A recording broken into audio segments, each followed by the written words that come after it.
Most often when Muslims are asked the question, so why do you guys fast in the month of Ramadan?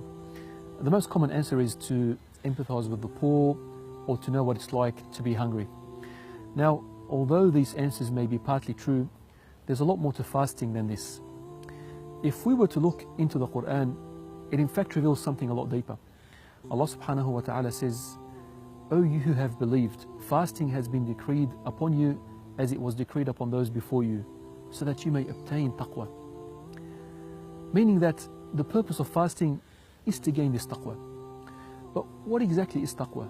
To answer this question, let's look at an amazing story whereby Umar ibn Khattab radiyallahu anhu asks Ubay bin Ka'b this very same question. What is taqwa? To which Ubay replies with an incredible example. He says, have you ever taken a thorny path? So Umar says, yes, I have. So Ubay then goes, so how did you travel along this thorny path? Umar radiallahu anhu responds and says, I rolled up my garment and was cautious as to where I would tread to avoid being pricked by the thorns. So Ubay radiallahu anhu responds and says, this is taqwa. It's an amazing example that illustrates the meaning of taqwa. A concept of being cautious and careful as to where you would tread, not out of the fear of stepping into thorns, but rather the fear of stepping into that which Allah subhanahu wa ta'ala has prohibited. And by fasting, we can gain this virtue of taqwa.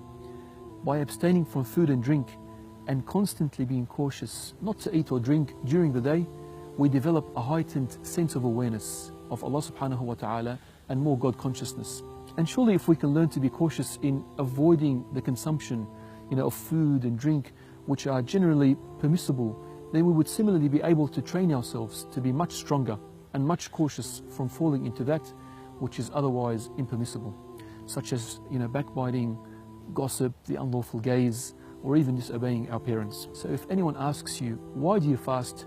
Tell them this, it's to gain taqwa. May Allah subhanahu wa ta'ala grant us all taqwa this Ramadan. Assalamualaikum wa rahmatullahi wa barakatuh.